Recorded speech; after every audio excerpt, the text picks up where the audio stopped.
Mr. Sherlock Holmes sat at the table, breakfasting on hot sherry. He usually got up quite late, except for those instances when he didn't have to go to bed at all, and then he would have sherry for breakfast from the night before.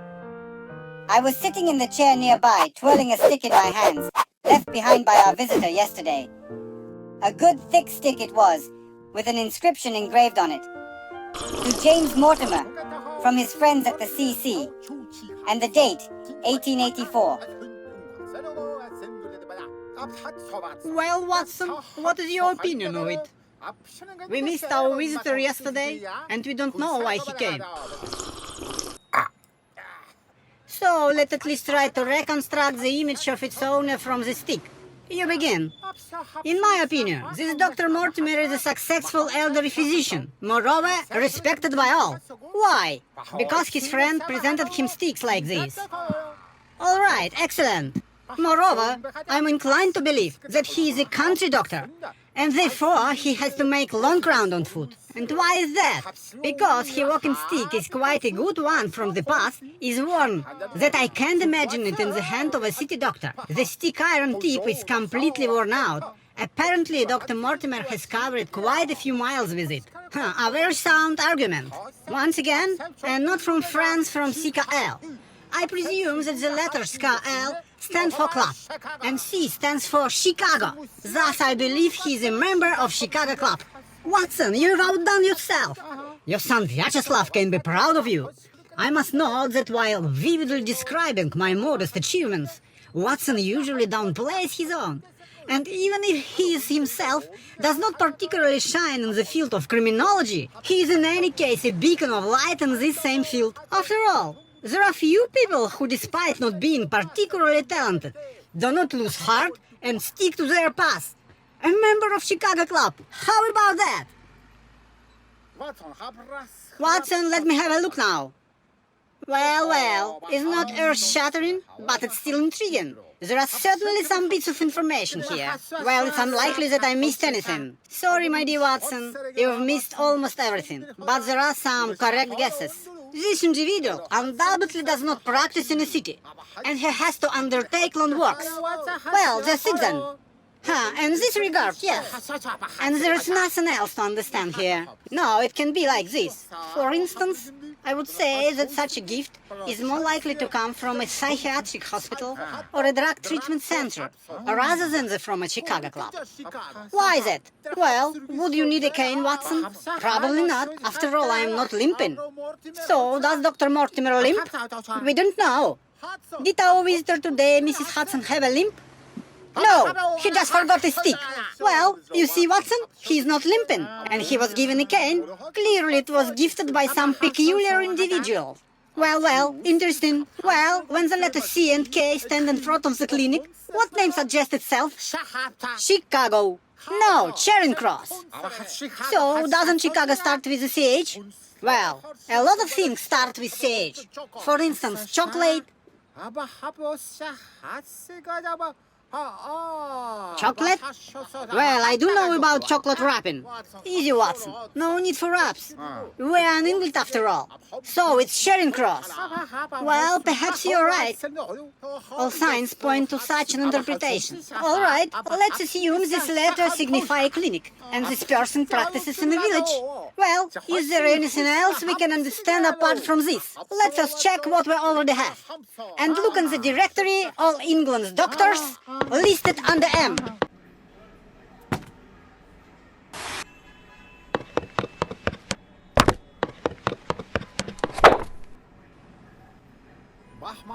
So, the letter M. Found it. Mortimer James, a member of the Royal Surgical Society since 1882. From 1882 to 1884, he was a curator of the Charing Cross Hospital, awarded the Jackson Prize in Comparative Pathology for his work Should Disease Be Considered Unusual? Blah blah blah. Here, currently practicing in a village. Well, that's correct, and not a word about the Chicago Club, Watson. But he is indeed a country doctor, as you astutely noted. But my deductions are also correct. Well, I must say, there weren't exactly a lot of them. Not enough for you? Then please. So, listen up. Dr. Mortimer is a slender young man, with dark hair and sharp facial features. He wears spectacles, lives in a single-story house, he has a 10-year-old son and 16-year-old daughter, as well as an attractive wife with good boobs. And he really loves his dog, a breed slightly larger than a Mastiff, but a bit smaller than a Peking geese. Yes, it's definitely Spooker Spaniel. And you are drawing all this conclusion from the stick? Well, I draw some conclusion from the stick, and some from this photo in the directory. Yes? Can you summarize it in a nutshell? Which one's by the stick, which one's by the photo? Mr. Holmes, our visitor for today is here. Yes, welcome. What a relief. I just couldn't remember where I left it. Here on the shipping company. To lose such a thing, that would be simply dreadful. A gift? Yes, sir. From Charing Cross Psychiatric Hospital? No, it's from my mother-in-law for our wedding anniversary. Well, not bad. Please have a seat. If I'm not mistaken, do I have a honor to speaking with Mr. Holmes, not Dr. Watson? No, Dr. Watson is right here. Very pleased to meet you, gentlemen. You intrigue me greatly, Mr. Holmes. I did not expect you to have such an elongated skull and such highly developed supraorbital arches. Allow me to feel your sagittal suture. A cast of your skull could adorn any anthropological museum. Until, of course, the original can be obtained. Don't take this as flattery, but I simply envy such a skull. Yes, Holmes has a very interesting skull. Thank you, gentlemen. But I presume that Dr. Mortimer has honored us with his visit, not just to examine my skull. No, sir, certainly not. Indeed, I am happy to have had the opportunity to see your skull. But that is not what brought me here. I am not a practical man. Yet I am suddenly faced with a very serious task. I have a manuscript in my pocket. I noticed that as soon as you walk in. And me too. The manuscript is very old. Early 18th century, unless it's a forgery. How do you know that, sir? I see it in your pocket. And have you perhaps read my little work on this subject, titled How to Determine the Age of Manuscript? And I date your manuscript to the year 1740. Yes, 4042. 1121st year. Almost guessed it. This family heirloom was entrusted to me for safekeeping by Sir Charles Baskerville, whose sudden and tragic death so stirred the whole of Devonshire 3 months ago. I considered myself not only Sir Charles's physician, but also his friend. He was a man of authority, intelligence, and practicality. Yet, he took this document very seriously and was prepared for the end that befell him. So, what is this document? This is a record of a legend that lives in the Baskerville lineage. The manuscript is quite brief, and it has a direct relation to the case. With your permission, I will read it to you. Vyacheslav Act. Vyacheslav had set the appropriate atmosphere. Thank you, Vyacheslav. Now let's get started. There are many testimonies about the curse of Baskervilles. This is written by one descendant. Yes, we understood it as much. But being direct descendant of Hugo Baskerville and having heard about his curse from my father, I have made it my duty to record this story, the authenticity of which cannot be doubted.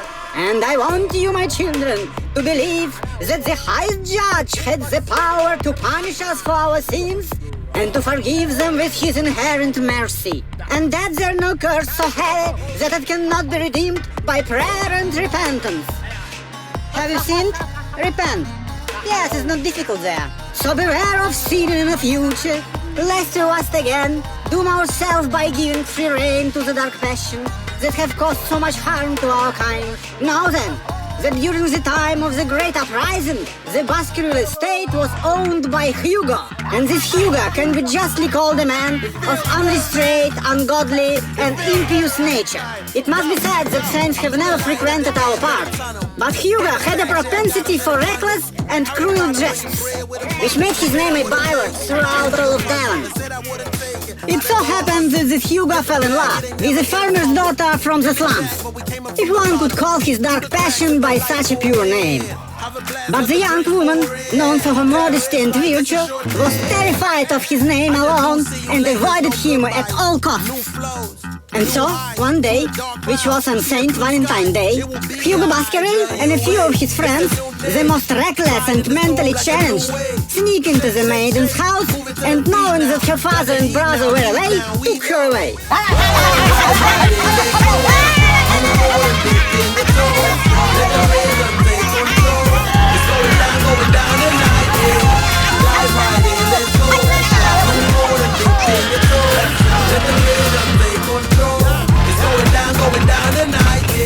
Despicable wolves! Returning home, he hid his captive in one of the rooms, and as was his custom, began to feast with his friends.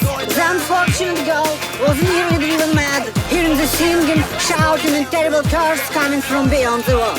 She prayed to the heaven for salvation, but they were deaf to her prayers. And then she cried out in despair, "If the heavens do not wish to help me, then let hell take my soul, just so it helps me to overcome this ordeal." And hell accepted her terms, and at that very moment, she heard a voice in your head. "For soul you will give me, I'll give you strength. You will be a diamond with boost in place. And you will be able, all Baskerville eat, or turn all his friends into dogs with a dance. And fuck this Hugo now!" She didn't understand anything, but she felt an unknown power growing within her. So much, so that she ran, broke through the wall, and started to flee. Hearing strange noises, Hugo rushed into the captive's room, and realized that the cage was empty, and the bird had flown to freedom. And then Hugo was possessed by the devil. He rushed into the dining hall. He jumped on the table, scattered marks and dishes, and shouted, "She has escaped, and we never even did anything sexual with her. But we'll catch her and fix everything. Let's chase, my friends!"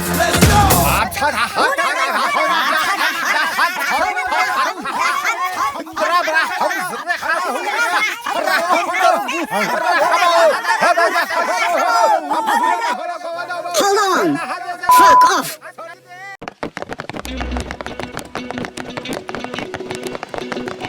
You said she's from a good family.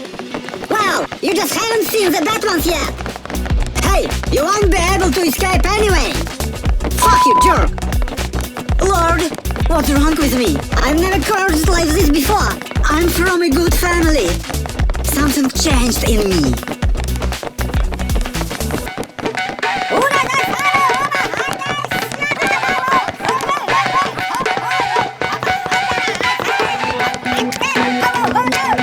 We are falling behind. She won't get away. My people, moving from the left. My all you people are here. There are no ones there. But she doesn't know that. Maybe she will run the right, and there is a dead end. Who are you trying to fool, cock? Keep it for your wife.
You know, stylized Baskerville dogs because of this magical dance. Seriously? How about Hugo?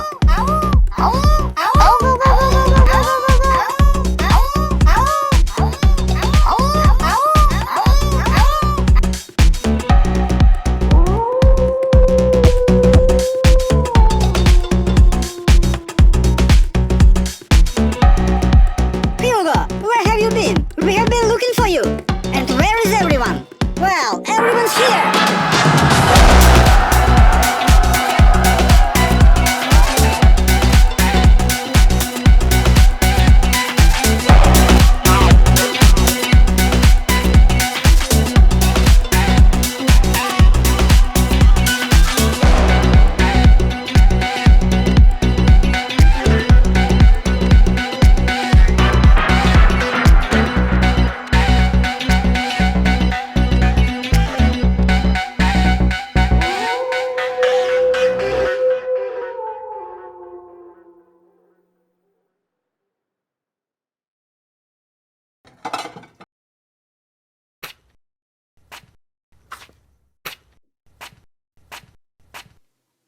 But they devoured Hugo.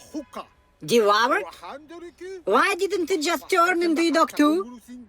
It's a puzzle. Holmes, I think he is a simp. They are the Baskerville dogs, and he is a Baskerville. If they had turned him, they would probably have lost some senses. So, by the rules, they had to finish him off. But having finished him off, didn't they lose their senses? Well, there are the descendants of Baskervilles. Really? I don't understand anything then. But if they exist, it turned out that the senses are preserved in any case. Watson, I've got it. These dogs in their life only meet with Baskervilles, or their friends. But if they turned everyone into dogs, then over the time all the Baskerville dogs would consist only of the descendants of the Baskervilles themselves. So what would it be? Yes, it turns out that the Baskerville lineage would consist only of dogs after some time. Well, that is, they could then immediately reproduce offsprings with puppies, so as not to bother. Well, yes, and so they usually devoured the Baskervilles and replenished the population of dog of the same name from his friends. After all, a dog's life, unfortunately, is not long. Yes, now everything is becoming clearer. Yes, the case is starting to unravel. Mr. Holmes, what do you say about this story in general? Do you think it's uninteresting? Interesting for fairy tale lovers. All right, Mr. Holmes. Now I will introduce you to more modern material. Here is the issue of Devonshire Truth from June 14 of this year. By the way, I noticed, Watson, that when they want to lie on the larger scale, that is straight from the newspapers. They often add the word truth to its title. Yes, shit happens. No, in this case everything is reliable. In this issue of the Devonshire Truth newspaper, a brief report on the facts established in connection with the death of Sir Charles Baskerville, which befell him a few days prior, and written by correspondent Pirkinson. The sudden death of Sir Charles Baskerville made a very heavy impression on all of mid-Devonshire. He was always considered a robust 80-year-old man brimming with health. But reality proved harsher. It cannot be said that the investigation fully clarified the circumstances of Sir Charles's death, but at least it was conducted. And to some extent, it put an end to rumors born of local superstitious minds. The police's words, "We have no reason to suspect this death did not result from natural causes," sound convincing. From a factual point of view, everything was quite simple. Sir Charles Baskerville had a habit of walking before bed. The Barrymore family shows that he never changed this habit. He never changed his habit. And on the evening of June 4th, Sir Charles as usual went for a walk. He never returned home. Could you tell me more? I was in the kitchen with my wife. I was doing evening meditation and she was filleting fish. I heard some strange music and rustling outside the window. I went downstairs and saw that the door to the hall was still open. I was alarmed. I went in search of my master. It was damp that day, and Sir Charles's tracks were clearly visible in the alley. In the middle of this alley, there is a gate that leads to the peat bogs. According to some data, Charles stood near it for a few minutes, then went further, and at the very end of the alley lay his corpse. No signs of violence were found on the body. However, everyone notes the unrecognizably changed face of the deceased. But such a phenomenon often accompanies death from suffocation and heart failure. This was confirmed as a result of the autopsy, which gave a complete picture of an old and organic heart defect. As they say, the closest relative of Sir Charles is Mr. Henry Baskerville, the son of the late man's middle brother. According to the latest information we have, this young man is in America. Measures are now being taken to locate him and inform him of the large inheritance he has received. That's all that was reported about the death of Sir Charles. You have acquainted me with a case that is undoubtedly of interest. I had occasion to read about it in the newspapers at the time. So, is that all that was reported about it? Yes. Then acquaint me with the facts that did not make it into print. I've not had to discuss this with anyone yet, but it's become increasingly clear to me lately that Sir Charles' nerves is stretched to the limit. He believed in this legend, believed so much that he attacked the surrounding dogs.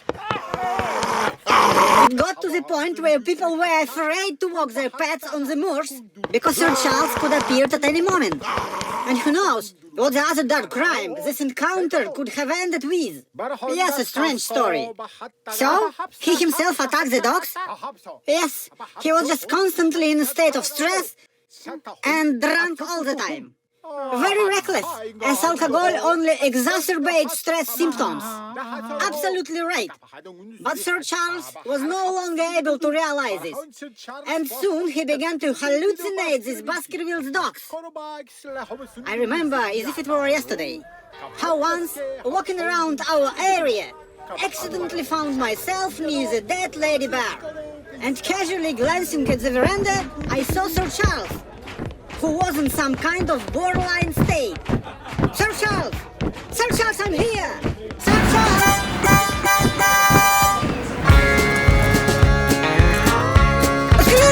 Well, howdy, y'all. Well, did you miss me? Look at me! Go Look at me! on I'm and here! say I told I'm you so. here. Yeah, now I know the straight life is Are you no hearing me? go.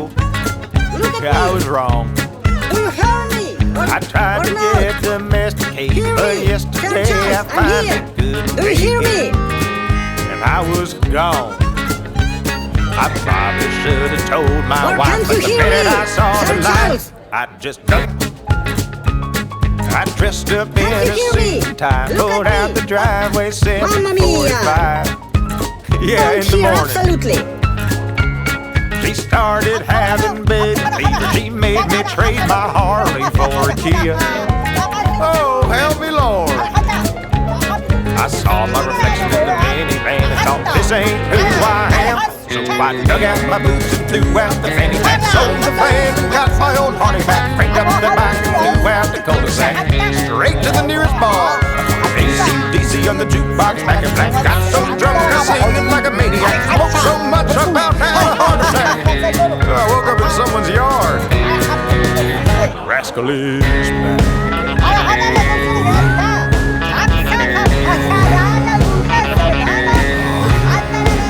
They got back.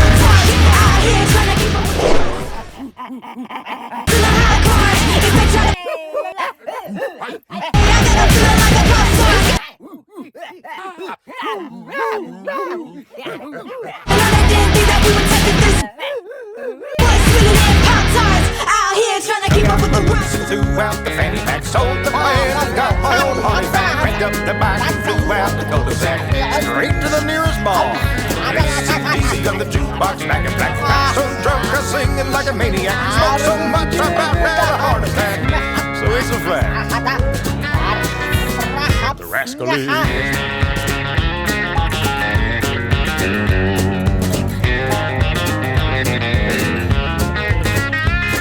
It's crossed my mind that I'm a fool for leaving all I had.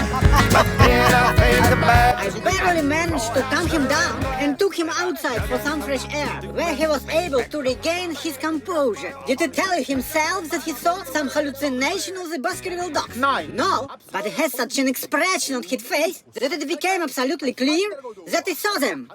I vouch for that. Dr. Mortimer, tell me, do you have a psychiatrist within walking distance in your village? Like maybe a clinic? No, we don't. For that you need to go to Gryffindor, and that almost 20 miles. But he was acting very strange. He seemed to see someone and was talking to them, but I could never understand anything. He did this with his finger. Look, she's here! But there was never anyone. Yeah, sounds like schizophrenia. Or does Mr. Holmes have knowledge in the medical field? I see, probably your friend Dr. Watson teaches you. Dr. Watson is an orthopedist. What can he teach? How many toes on a foot? Mr. Holmes thinks that orthopedics count toes. And Dr. Watson thinks I can't hear him. But please continue. After this incident, he constantly saw the Baskerville dog. Right here. She was haunting him everywhere. He often sat in the dining room and talked to her.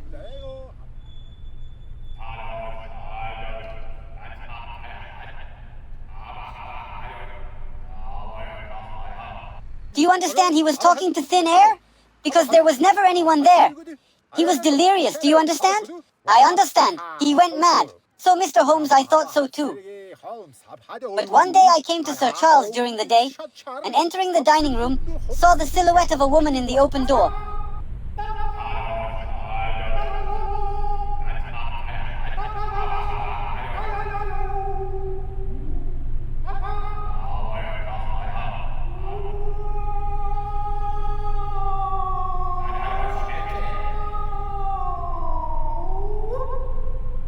Which immediately disappeared.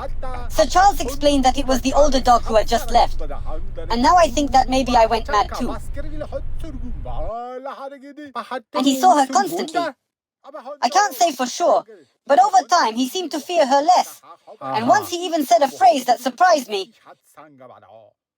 You know, Mortimer, she's not as terrible as we might have imagined. She talks to me, says that if we give her a certain large sum of money, it will appease her century-old anger for what our ancestor did to her many years ago. And she might even befriend me. What do you think he meant?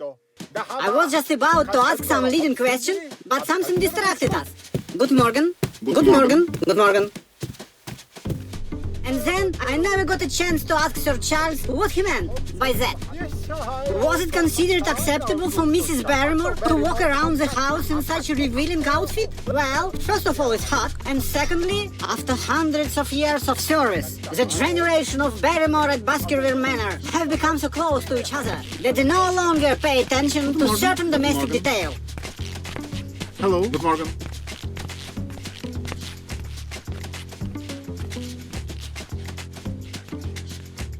Excuse me, doctor. I have to go. I just remembered. I have a matter to attend to right now.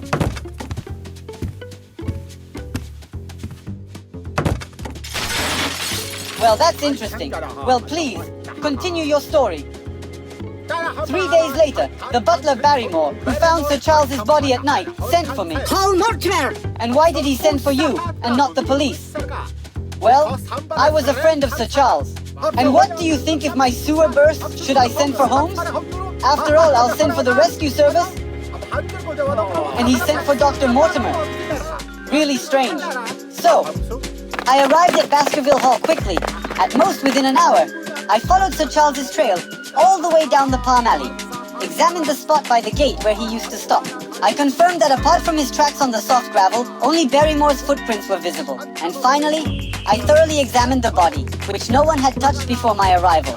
Sir Charles lay with his arms spread out, and a spasm had so distorted his face that I could not immediately identify the corpse. There were no physical injuries on him, but a short distance from Sir Charles were very fresh and clear. Tracks! Yes, male or female. Mr. Holmes, these were the prints of huge paws, some huge creatures like dogs. It seemed as if they were jumping there. Maybe they were dancing? Maybe so. And you saw them yourself? Just as I see you. Didn't anyone else see them? Well, who would pay attention to some animal tracks? Well, dogs are dogs. Well, they danced and danced. I wouldn't have noticed anything myself if I hadn't remembered the legend. And you were there alone? Yes. That is hypothetically. If you needed to remove the traces of a crime, no one would have noticed. Well, hypothetically, yes. Well, what are you hinting at, Watson? Dr. Mortimer, we need to have a few words with Holmes. Vyacheslav, entertain our guest for now. Holmes, the case is clear here. Something is fishy with this doctor. Surely his quick arrival at the scene of the murder is connected with the covering up of traces. Seriously? Of course, Holmes, I have thoroughly studied your detective method and can now independently find certain clues. They are evident here. And what can you present? Listen, Watson, wait. This apparently is an extremely interesting case. Dr. Mortimer. Dr. Mortimer. Why didn't you call me right away? What a sin on your conscience. Oh, Mr. Holmes, there is a certain area where the most insightful and experienced detective is powerless. So, I see you fully crossed over to the side of the mystics, Dr. Mortimer. Are you suggesting that investigating the circumstances of Sir Charles's death is futile? Then why did you come to me? For advice. Tell me, what should I do with Sir Henry Baskerville, who will arrive at Waterloo Station in exactly 1 hour and 15 minutes? Is this the heir? Yes. Are there any other claimants to the inheritance? No. Then here's what I suggest, sir. Call a carriage and go to the station to meet Sir Henry. And then you will wait while I contemplate the next course of action. In the meantime, don't tell him anything. And how long will you need for this? 1 day. I would be much obliged, Dr. Mortimer, if you could come here tomorrow at 10 o'clock and bring Sir Henry Baskerville with you. I need to meet him. All right then, until tomorrow. Thank you for receiving me.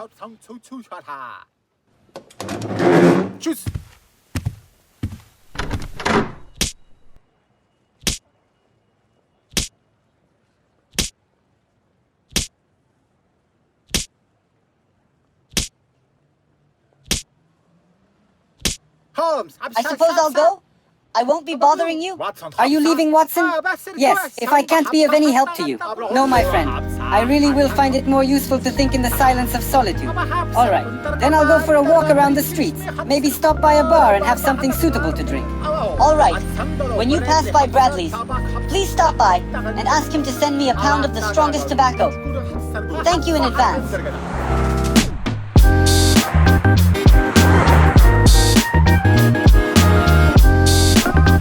The story told by Dr. Mortimer left a heavy impression on me, and I felt completely shattered. At one point, I even started to have a panic attack because every passerby seemed to me like the Baskerville dog.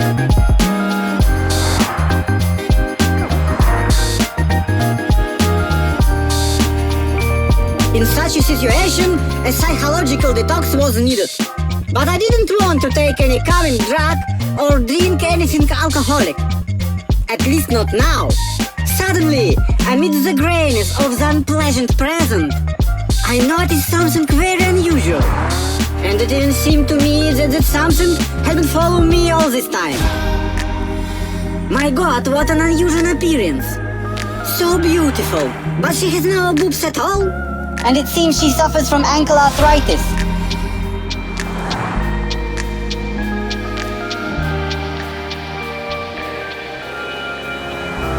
It's a pity she's not Mrs. Watson. But on the other hand, she could also be though. Ask her husband, and you'll likely find you're right, Dr. Watson. Hello, Officer Bushmills. Hello, Doctor. Did you notice her too? I haven't seen her around here before. Let's check just in case. Excuse me, young lady, but we are conducting a document check. Please yours. But I don't have any documents with me, officer. And what's your name? Sir Schultz. And where are you from? I'm from Devonshire. From Devonshire? Yes. And what surprised you about that coincidence? Have you ever been acquainted with Dr. Mortimer?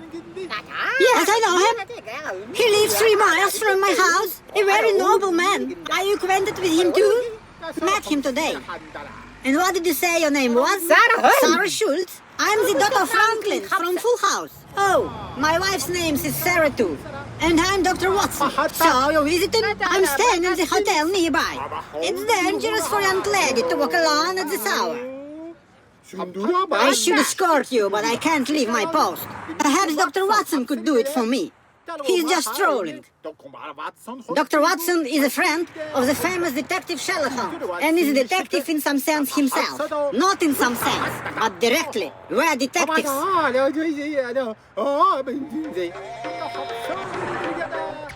So, Doctor, would you consider escorting Miss Schultz? Doctor, can you hear me? What? Can you escort? You? No, Miss Schultz. Oh, yes, of course. Let's go, Miss Schultz. Thank you, Feldfebel. I'm Constable. Thanks anyway. So what brought Dr. Mortimer here? He said he came to meet Sir Henry Baskerville at the station. Is he Sir Charles's heir? Yes. But why did he come to Mr. Holmes? He wanted to discuss the oddities happening in your Devonshire. What oddities? I mean the death of Sir Charles. But there was nothing strange about his death. He had long suffered from heart disease and... Sensation! Sensation! Scientists have inverted liquefied gas! Lord Bedlington killed himself on a pig farm! Haven't you heard the legend of the monstrous dogs? Mother of God, you already know about it? Do you think it has something to do with the death of Sir Charles? The fact is, near the body of Sir Charles, Dr. Mortimer found huge dog tracks. Tracks! That means he didn't listen to me after all. Who are you talking about, Miss Schultz? Oh, no, don't mind. I'm talking about my own. But I clearly heard you say that he didn't listen to you. Did you say it? Did? And now what? What? Do you need to catch me by the tongue? Or what? I said a lot of things. I said it sorrowfully. How can you even ask a woman such a question? Mister, would you like to buy a Rolex watch? £2 each, and these are 3. Real ones, of course. No, thank you. Well, buy one for your lady. They love Rolex. Give it to her, and everything will work out for you today. What will work out? To be honest, I would like to be in your place today. Take it. I'm giving 2 for 3 for 4. Special offer. I don't need it. Only for you. What do you want from me? Please, leave us alone, or I will call the Fenfebel. Go ahead, call the Wach, Mr. Raven. You are a greedy man. Hey, citizen, let's buy the Rolex. So what were you saying about the tracks, Dr. Watson? Yes, Dr. Mortimer characterized these tracks as those of some large creatures with dog paws. But the police reports didn't mention this. Could he have been mistaken? No, everything is correct. Only Dr. Mortimer saw these tracks. Hence, I have a question for you, Miss Schultz. Have you noticed any oddities about Dr. Mortimer? What do you mean? Well, some strange, unusual behavior, antisocial manifestations, perhaps some sexual deviations with a wild shade. You know, Dr. Watson, in our time, nothing surprises us anymore.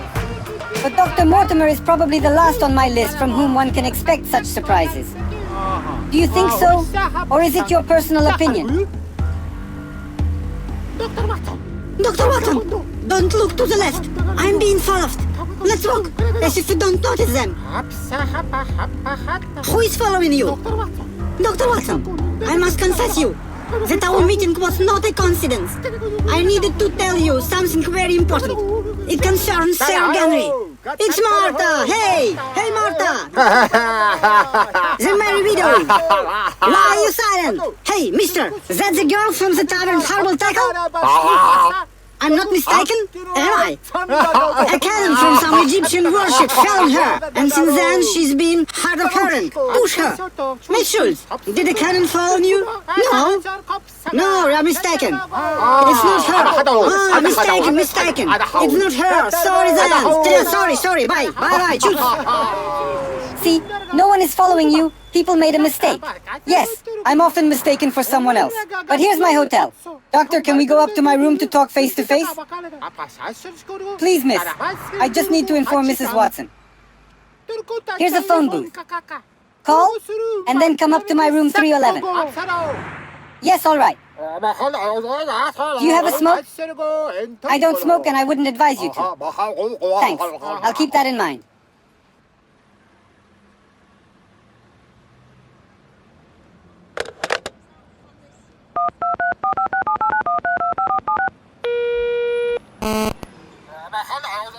Hello, Sarah.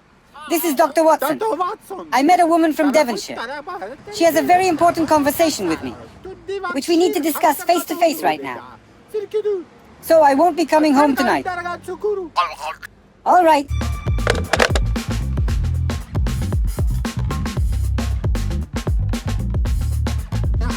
Upon entering the hotel, I went up to the second floor and immediately saw Dr. Mortimer in the corridor talking to some man. Probably it's Sir Henry, I thought. To avoid questioning, I decided not to draw their attention and hide as soon as possible, when I noticed that I'm not the only one watching them.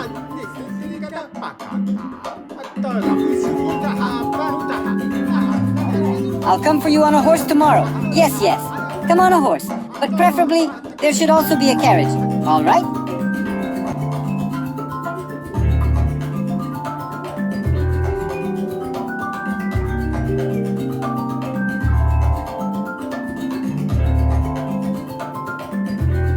Stupid English hotel! Why is it so clean? Come to New York and see what hotels should be like when you live happily with cockroaches and someone's pubic lice in the bed. This is where real life is. The English are boring. I didn't mean you. I don't care. I'm Belgian. In that case, could you arrange for my shoes to be polished with brown cream? All right. Polish the inside too? No, inside is not necessary. As you wish. Belgians are cool.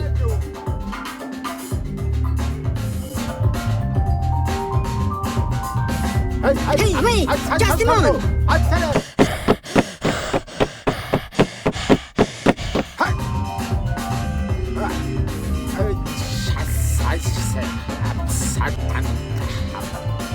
He probably needed shoes. But why did he only take one shoe? Probably because he only lost one. And he already had the other one. What? Oh, excuse me. Is it room 311? No, it's 211. Where is 311? It's one floor up, right above us. Thank you. Oh, I see you've quit smoking. Hold on up. Good for you. Yes. Quit.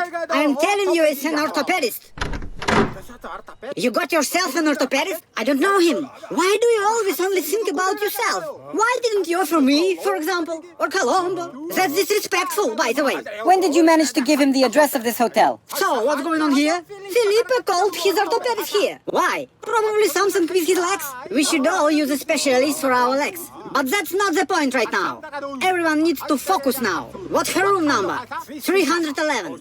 Just a moment. But that guy with glasses asked about 311. Is he going to her? Your orthopedist? Your orthopedist is going to her? That's the guy she was walking down the street with. Shit, what are we supposed to do now?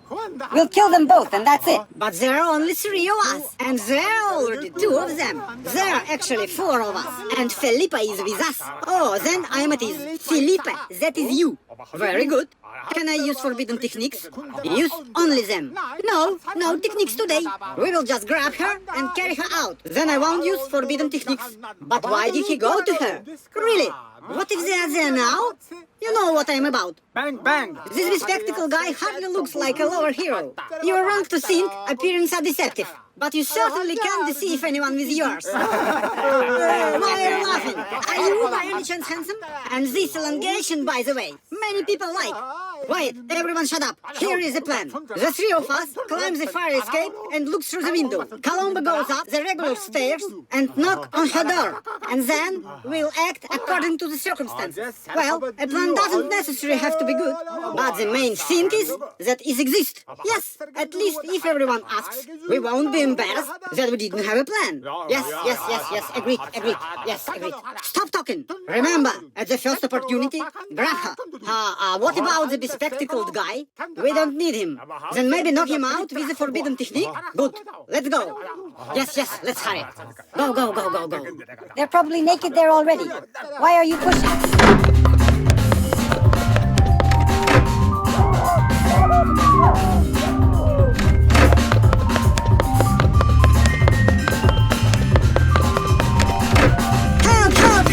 Hilfe! Hilfe! Hilfe! Doctor, I must tell you that in our time, when the air is literally filled with anxiety, and every person feels increasingly vulnerable, it's especially difficult for a poor girl to find a safe haven. A haven. Yes, could you be more specific? Dr. Watson, there's something amiss in our parts. The crime rate is seriously increased over the past few years. Well, have they split up yet? No. She says the criminal situation is worsening. Really? And what about the healthcare situation? No word on that yet. And what measures are the local authorities taking? What can they do? The locals are scared to death and try not to show their faces on the street. What on earth is happening there? Doctor, you've already heard about the legend of the Hound of the Baskervilles. But in our parts, almost every wealthy family has a similar legend. About the Hound of the Baskervilles? No, everyone has their own personal legend. The Baskervilles have a dog, the Davises have a cat, the Smiths have a chickens, the Browns have a ferrets, and the Taylor even have a kangaroo. But there are no kangaroo in our parts. The Taylors moved from Australia 7 centuries ago. When was Australia even discovered? Well, it was discovered 7 centuries ago. As soon as it was discovered, they moved right away. He's telling him all this for some reason. She says the Taylor's kangaroo came from Australia. Didn't you know that these jumping rats came from Australia? I can't hear. What's going on? Is it starting yet? Enough with the pressure. Well, look. They're talking. See, dressed. So, there is a tradition to have such a legend in the house? Yes, a tradition. It seems like fairy tales. But over the past 10 years, almost every family has experienced mysterious deaths, as well as disappearance of their acquaintances. I can't describe the state in which the deceased were found. They were as if not owned. Fuck! Excuse me? I understand your surprise, Doctor. What did they say? Fuck! What? So he's going in for a kiss? How annoying you are! For several years, people just didn't understand what was happening. And when they figured it out, all the familiar names were left without any acquaintances at all. The last time Smith's nephew came in our little town, he was pelted with shit. I can't believe my ears. Yes, but death and disappearance are still happening to this day. Just 2 weeks ago, someone broke into the home of the respectable Mr. Carson. They took all the valuables, stripped the wallpaper, and ate his grandmother. Do you know, it turns out they ate Carson's grandmother. It turned out that we missed everything. And who is responsible for Carson? Martins. What? Cunnilingus? Right away? Give me place. Why do you keep pushing all the time? Can't you see there's not enough room here? No, he keeps pushing and pushing. What? Are you completely lost your mind on your erotica? Some kind of fool. Hey! I meant that personal space should be respected somehow. You'll drop me. Put me back immediately. You started name-calling and provoked a certain indignation in me. They will hear us because of you. Quickly, put him back, or I will shave you. I promise.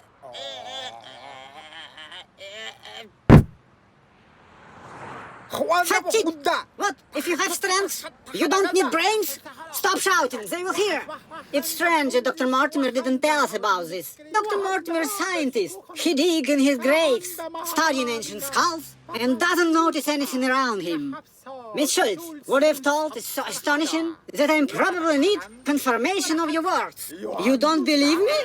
But I'm detective, and I need facts. And at the very least, I'd like to know more about you. Who you are, what you do, what you live for. Why are you even involved in this story? I'm starting to feel responsible for you. You are such a beautiful woman. Are you married at all?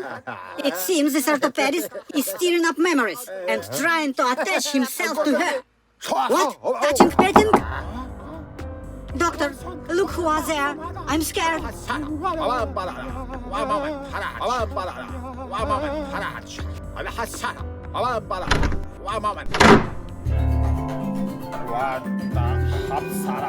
Hello, night service. Hello. Oh, I recognize you. You are from room 211.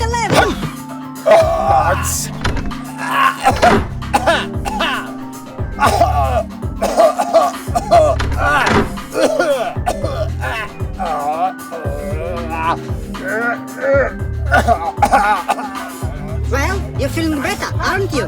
Yes, better.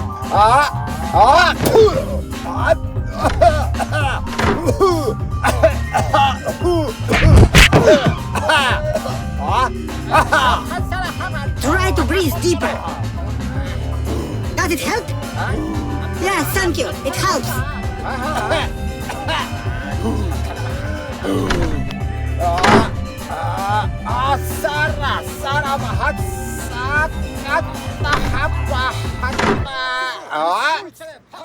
Miss Schultz, what's going on here? What are you doing? No, nothing. I was just getting some air. Nice breeze today. Not cold. What's that? Who are all these people? I can't see without glasses. What are they dragging? Some kind of carpet? Yes, a carpet. So, these are his glasses. Apparently. Well, give it to him. So, it's kind of strange. There are no lenses here. Oh, you found my glasses. Thank you very much. Oh, I don't know you. And I don't know you either. And so is not to start getting acquainted. Take my advice, doctor. You've gotten involved in a story that doesn't concern you. So, show some sense and consider all this a ridiculous misunderstanding. But how can it be a misunderstanding if I was beaten up by some gentleman with thick face, and then another gentleman with the face of the mentally retarded person gave me admittedly very useful advice about breathing? Oh, they're here. They're here. Miss, do you know them? And you, sir, will undoubtedly be held responsible for assaulting me. So, give me quickly your personal details. And who is the mentally retarded one here? I didn't know you could hear. Now he's saying you are deaf too? What? Deaf, mentally retarded. I didn't mean that. Do I really look like that? Yes. You shut up. So, everyone be quiet. Doctor, let's wrap this up. We need to go. You've had a tough day today. So many new impressions. And you're probably terribly tired. Yes, I'm indeed very tired. Well, of course, you'll fall asleep now and forget everything. There are no dogs, no cats, and no kangaroo either. There is no one. You only see me, and when you wake up, you will only remember my face and nothing else. Just your face. God is beautiful. And your lips, which seems to be approaching me, as red as cherries. And how fertile is your figure? You're Elsa, aren't you? I'd like to know more about you. Who are you? What are you? Are you married at all? Such monotonous pick-up lines. High society. Well, now I'm going to kiss you with my lips as red as cherries. And oblivion will follow. No, just a second. Where are you dragging Miss Schultz? We're dragging her to be severely punished for deceiving us. How sad. Well, then goodbye, Miss Schultz. Goodbye, Dr. Watson. You are starting to annoy me, and I might eat you. Well, then kiss. Thank you.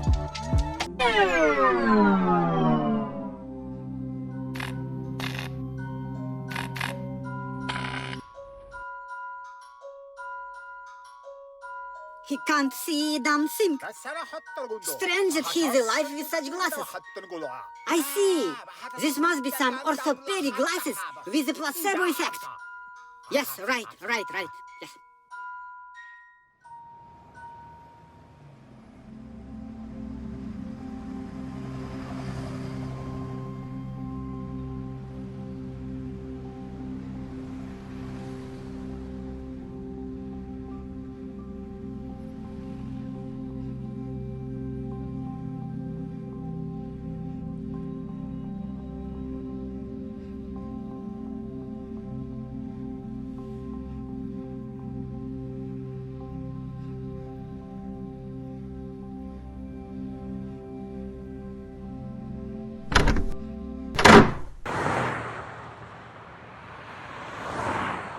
I was rushing to Holmes because Dr. Mortimer was supposed to come at 10 and bring Sir Henry with him. And also because I had to immediately notify Holmes about something very important. Something I couldn't remember.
Bye.